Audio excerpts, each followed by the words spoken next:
नमस्कार दर्शकों, मैं प्रदीप तिवारी। आप देख रहे हैं सिंगरौली टुडे न्यूज। आइए देखते हैं देश दुनिया की तमाम बड़ी खबरें।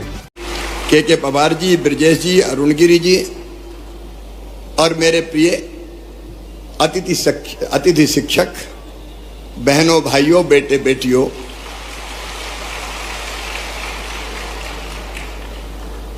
पिछली सरकार ने शिक्षा की व्यवस्था ठीक करने के लिए कभी ठोस कदम नहीं उठाए थे और एक अधकचरी व्यवस्था हो गई थी।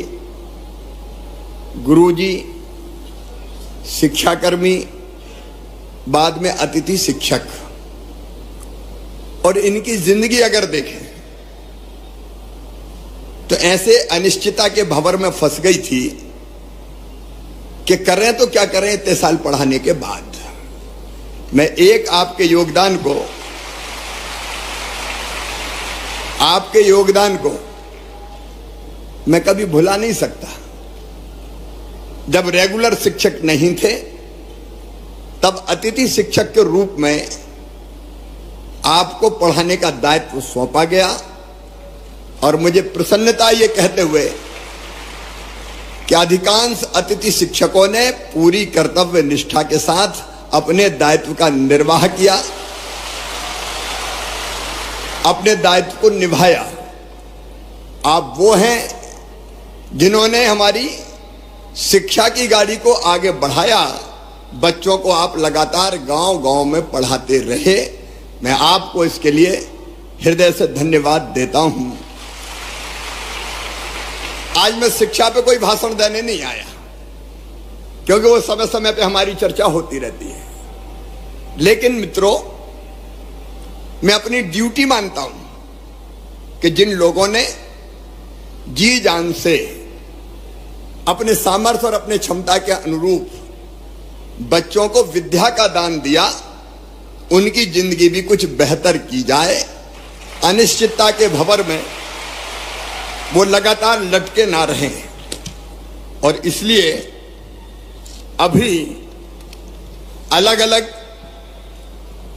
पीरियड के अनुसार आपको मानदेय देने की व्यवस्था है।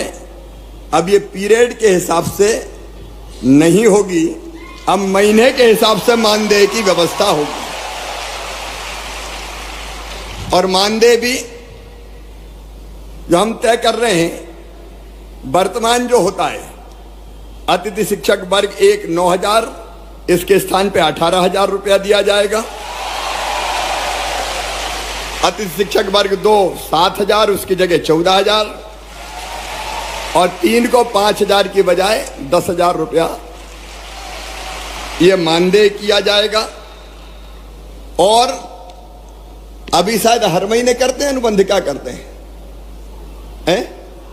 साल का, तो अब बीच में कोई भी गैप नहीं होगा। एक बार अनुबंध हो गया तो पूरे साल चलेगा, क्योंकि कुछ समय पढ़ाए वो उस समय करें क्या, आखिर उनकी भी तो जिंदगी का सवाल है।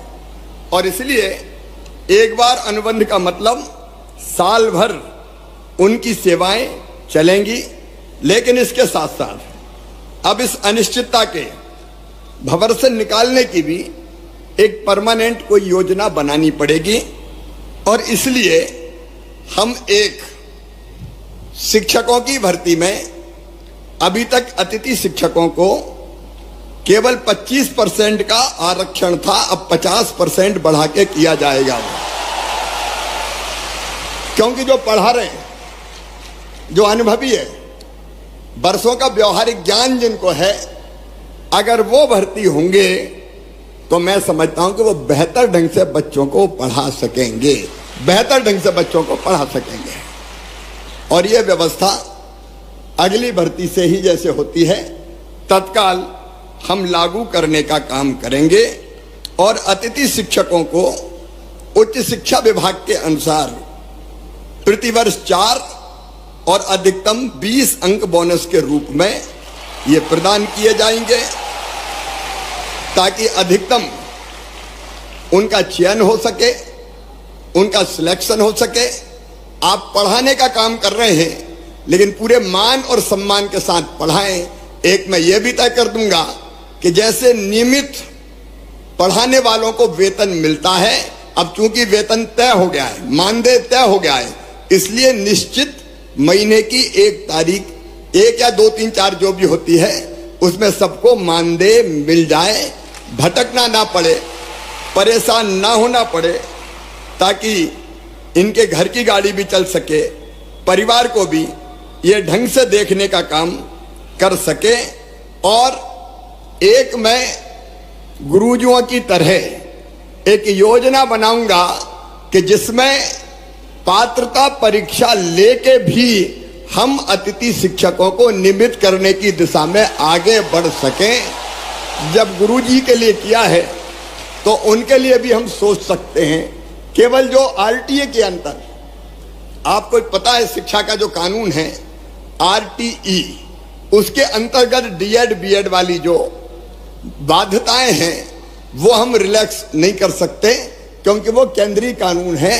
लेकिन उसको छोड़ के मेरी इच्छा है कि तुम सब नियमित हो जाओ, ढंग से पढ़ाओ, बच्चों को भी ठीक से पढ़ाओ, और बच्चों के साथ साथ अपने परिवार का भी आप ध्यान रख पाए। आपने इतने दिन में जहां गया बहुत अनुशासित तरीके से अपनी बात रखने का काम किया। मैं जहां जाता था मेरे अतिथि शिक्षक मित्र मिलते थे और बड़े अनुशासित ढंग से अपनी बात करते थे। मेरी आपसे इतनी अपील है कि मैं आपकी चिंता करूंगा, भारतीय जनता पार्टी की सरकार आपकी पूरी चिंता करेगी। आपकी जिंदगी अनिश्चित हम नहीं रहने देंगे, निश्चितता लाकर ही रहेंगे। कई कदम मैंने आपको बता दिए, लेकिन आपसे भी मेरा आग्रह है कि शिक्षक का मतलब सामान्य सेवा नहीं है, यह है बच्चों का भविष्य बनाने का काम। आज जो बच्चे पढ़ेंगे वो ही मध्य प्रदेश बनाएंगे, वो ही अपने देश को बनाएंगे। तो मेरी अपील है कि बेहतर से बेहतर पढ़ाई, बेहतर से बेहतर शिक्षा, और उसके लिए अगर हम अपने आप हमको ट्रेनिंग प्राप्त करनी हो, हमको कई चीजें सीखनी हो, तो आप उसकी भी भरसक कोशिश करना कि आप अपने आप को कैसे और ज्यादा सक्षम बना सकते हैं। शिक्षकों का भाषण नहीं बोलता, शिक्षकों का आचरण बोलता है, प्रभावित वही करता है। और इसलिए आपका आचरण बोले।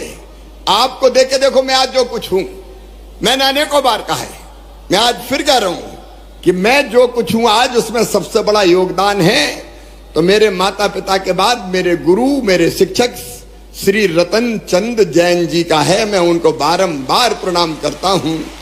गुरु चाहे तो बच्चों की जिंदगी बदल दे, और इसलिए अपने यहां कहा है, गुरु गोविंद दोऊ खड़े काके लागू पाए, बलिहारी गुरु आपकी गोविंद दिया बताए, गोविंद दियो बताए। शिक्षा वो है जो मनुष्य को मनुष्य बना सके, शिक्षा वो है जो मुक्ति दिला सके। सा विद्या या विमुक्तये, शंकराचार्य जी महाराज ने कहा था। इस लोक में भी और परलोक में भी मेरे प्रिय भांजे और भांजी हो, मैं यही आग्रह आपसे। देखिए, मैं सरकार नहीं चलाता, मैं परिवार चलाता हूं, परिवार चलाता हूं। शायद ये पहली बार है जब मैंने मध्य प्रदेश के जितने हमारे साथी हैं कर्मचारी, उनकी ऐसी पंचायत बनाई। कोई की हिम्मत है कि पंचायत बुला ले, ये मामई की हिम्मत है कि पंचायत बुलाता है और चर्चा करके समस्याओं का समाधान। क्योंकि आप भी हमारे हो, मेरे परिवार के अभिन्न अंग हो, तो आपका सुख और दुख भी तो मेरा है। आपका एक कमिटमेंट मुझे चाहिए कि पढ़ाने में हम कोई कसर नहीं छोड़ेंगे। बोलो, सब तैयार हो तो बोलो भारत माता की। एक कमिटमेंट आपका कि पढ़ाने में आप कोई कसर नहीं छोड़ेंगे, और दूसरा कमिटमेंट मेरा कि मैं आपकी जिंदगी में अनिश्चितता नहीं रहने दूंगा, निश्चितता लाकर ही चैन की सांस लूंगा। और उसकी कई चीजें मैंने आपके सामने रखी है, वो नीति बना के आपके भविष्य को भी सुरक्षित रखेंगे। क्योंकि आपके भी तो बच्चे हैं, आपके भी तो बेटा, कई की तो शादी हो गई और कई बार पहले शादी हो गई। कितने सालों से पढ़ा रहे हैं? मैं समझता हूं कि 15-15, 20-20 साल से पढ़ाने वाले भी शिक्षक हैं कि नहीं? अतिथि शिक्षक वो भी हैं। तो ये कहां जाएंगे? इनको कहां रास्ते में छोड़ेंगे? क्या इनको जीने का हक नहीं है? क्या इनको मुस्कुराने का अधिकार नहीं है? और इसलिए आज मैं भरे भाव से कह रहा हूं कि आपकी चिंता मैं करूंगा, जिंदगी में निश्चितता लाएंगे। और ये जो कदम हमने उठाए कि गुरुजी की तरह हम पात्रता परीक्षा भी लेके आपको रेगुलर करने का काम करेंगे। 50% रिजर्वेशन भी हमने 50% शिक्षकों की भर्ती में कर दिया, ताकि आप जो न्यूनतम आवश्यकता है वो पूरी करते हुए बच्चों को ढंग से पढ़ाएं। बहुत लंबा चौड़ा भाषण देने की जरूरत नहीं है। मेरे साथ आप एक बार खड़े होके ये संकल्प लेंगे कि मामा जी, शिक्षा के मामले में, बच्चों को ढंग से पढ़ाने के मामले में और हर संभव सहयोग करने के मामले में हम पीछे नहीं रहेंगे। बोलो सब तैयार हो? तो मेरे साथ बोलिए, भारत माता की, भारत माता की, भारत माता की, सरस्वती मैया की। जाओ मेरे प्रिय साथियों, अब आपका भविष्य सिक्योर है। ढंग से पढ़ाओ और अपने परिवार का भी ध्यान रखो, मध्य प्रदेश को भी आगे बढ़ाओ। बहुत बहुत धन्यवाद।